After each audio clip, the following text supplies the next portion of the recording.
Bom dia a todos os participantes do simpósio. Me chamo Geisa Barros e vou apresentar um sistema fuzzy para a detecção de novidades em inspeção não destrutiva por ultrassom. Esse projeto foi parcialmente financiado pela FAPESB, Fundação de Amparo à Pesquisa do Estado da Bahia, foi desenvolvido na Universidade Federal da Bahia com os professores Moisés Oliveira e Eduardo Simas e também no Instituto Federal da Bahia com os professores Maria Albuquerque, Ivan Silva e Cláudia Farias.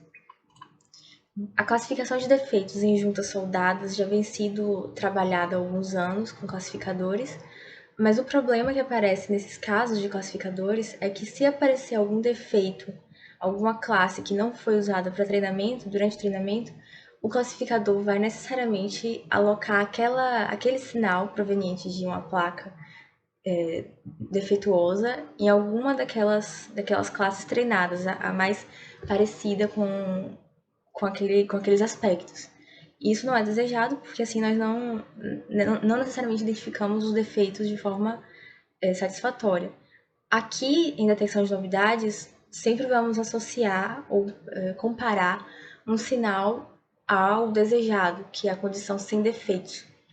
Treinamos os dados com condições sem defeitos, fazemos um processo de validação com alguns tipos de defeito, mas sempre comparando com o sinal, o grupo de sinais que não possui defeitos, de modo que a gente atribui, e aí entra a lógica fuzzy, nós vamos atribuir uma pertinência de cada sinal àquele grupo que não possui defeitos, e o quanto menos determinado sinal se pareça com aquele, mais chances, nós dizemos, mais chances ele tem de ser considerado uma novidade, ou mais propriedade nós temos em dizer que ele é estranho àquele grupo, então muito possivelmente ele é uma novidade, ele é um defeito nesse caso. Aqui está ilustrada a cadeia de processamento do sistema, começa com a entrada dos sinais, que passam para o domínio da frequência com a transformada discreta de Fourier, temos uma análise espectral, aí representada por DFT no esquema. Depois separamos em dois métodos distintos, independentes entre si. Primeiro, GMM para modelo de misturas gaussianas e FCM no slide para fuzzy semins. Os dois modelos depois são reunidos em um conjunto de regras de decisão. Depois dessas regras, nós temos os resultados. O objetivo final é desenvolver um conjunto de regras capazes de associar a pertinência de um sinal à classe não defeituosa, sem defeitos.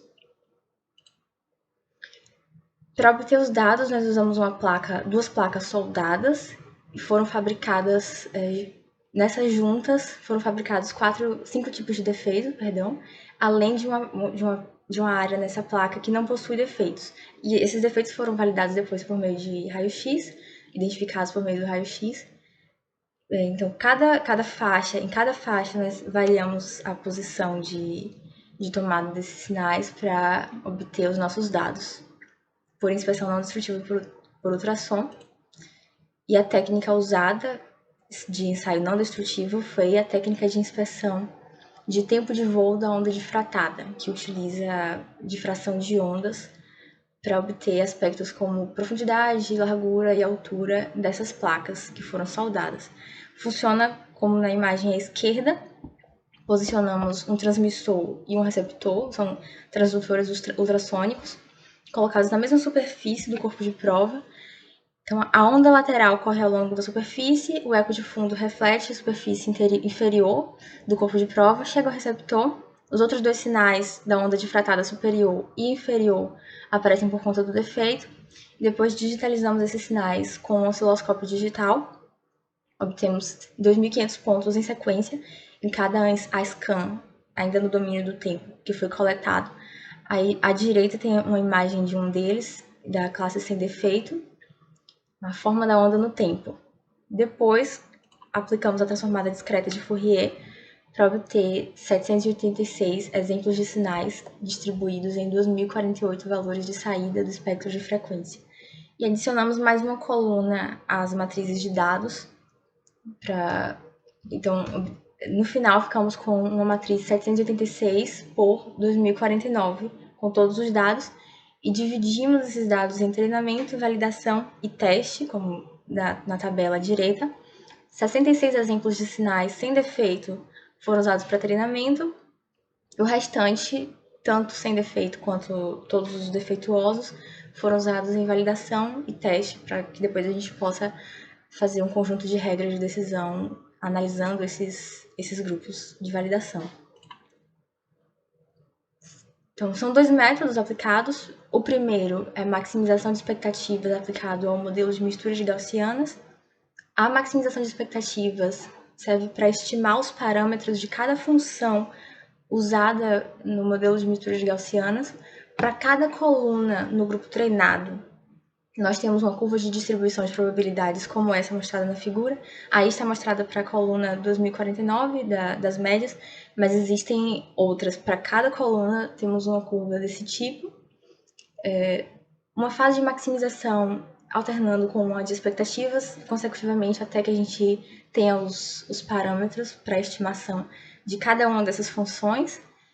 E para depois reunirmos nas regras de decisão, nós damos os valores dos dados, tanto de validação quanto de teste, como entrada, e as saídas correspondentes a cada uma dessas funções de distribuição de probabilidade da coluna correspondente àquele elemento é tomado como um indicador de pertinência ao grupo sem defeito, porque esses dados de treinamento são correspondentes ao grupo sem defeito.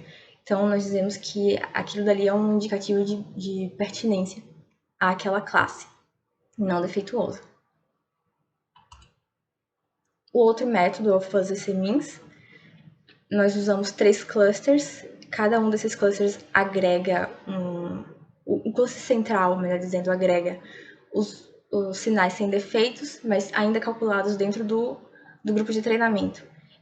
Ainda com esse grupo, nós tomamos o desvio padrão e calculamos um cluster abaixo desse central, sem defeitos, e um cluster acima. Cada um desses clusters vai agregar os pontos correspondentes àquela coluna. Então, tomamos um elemento, aquele elemento vai ter uma pertinência pelo Fuzzy C-Means a cada um desses clusters, e a soma, pela definição, a soma dessas pertinências deve dar 1.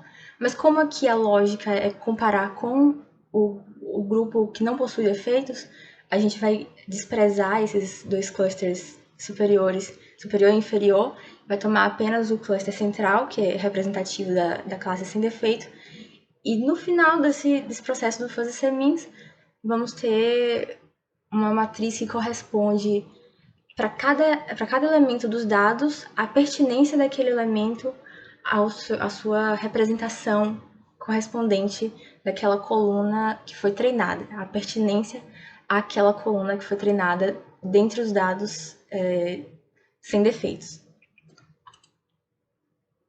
Ainda dentro do grupo de validação, nós escolhemos limites e critérios. Os limites foram escolhidos tais que houvesse maior acurácia, desde que uma precisão mínima de 97% no grupo de validação.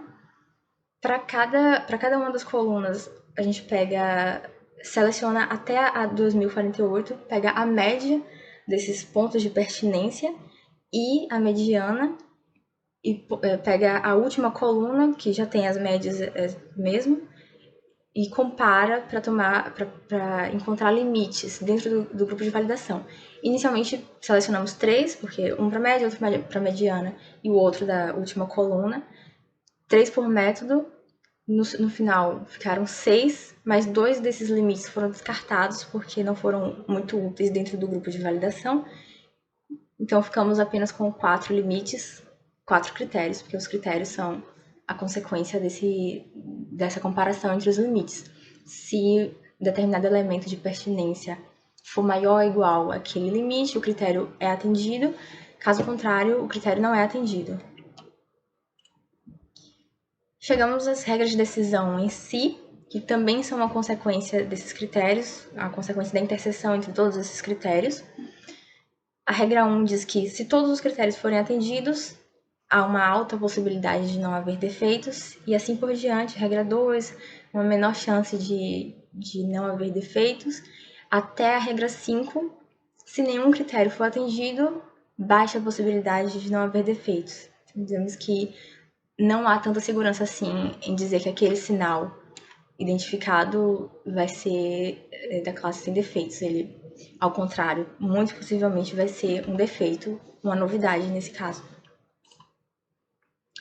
Aplicamos agora esses mesmos limites, os mesmos critérios e futuramente as mesmas regras no grupo de teste. Mesma lógica se determinado elemento da matriz após os métodos fuzzy-semins e misturas gaussianas for maior ou igual do que o limite, o critério é atendido. Se for menor, o critério não é atendido. E esses são os resultados após a aplicação dos limites e critérios dentro do grupo de teste.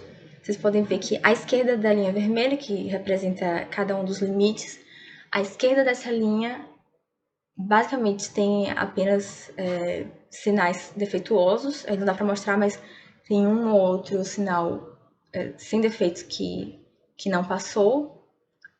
E à direita dessa linha vermelha, o sinal passou naquele critério. No geral, os sinais sem defeito passariam bem em todos esses critérios, mas os sinais defeituosos também passariam bem, ou muitos sinais defeituosos passariam bem em cada um desses critérios se fossem usados isoladamente.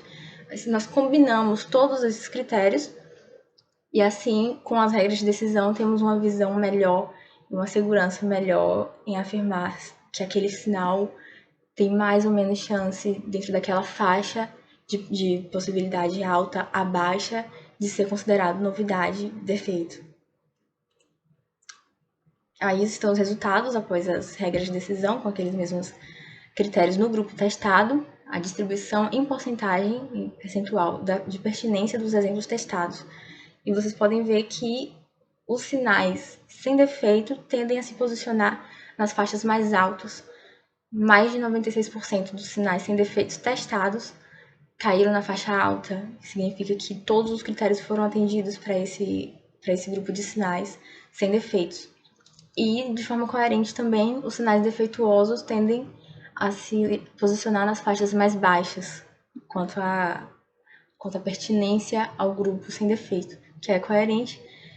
Mais de 40% do total de defeitos se posiciona na faixa média, aí mais um pouco na média baixa e quase 40% na faixa baixa. Algumas poucas exceções de sinais defeituosos de algumas classes se posicionam em faixas mais altas, mas além de serem poucos em percentual, no total de defeitos, realmente é um número bem pequeno que se concentra em faixas mais altas. Se quisermos ainda ter uma visão mais definida, já voltando à lógica mais clássica, mais binária, para apresentar em uma matriz de confusão esses mesmos resultados, a gente pode criar mais uma regra. Considera-se novidade o sinal posicionado abaixo da pertinência média alta. Com essa regra, nós ficamos com esse resultado, em forma dessa matriz de confusão. Todos os sinais sem defeito com essa regra, foram corretamente identificados, e poucos sinais defeituosos tiveram um falso positivo, 7,28%. Isso indica que há uma vasta possibilidade, né, de aplicação desse sistema de regras fuzzy na detecção de novidades em sistemas como esse, parecidos com placas soldadas ou algo semelhante. E ainda há umas possibilidades de aprofundar com aplicação de novos métodos, novos critérios, novos limites. Dá bastante espaço para pesquisa nessa área de detecção de novidades. Muito obrigada pela atenção.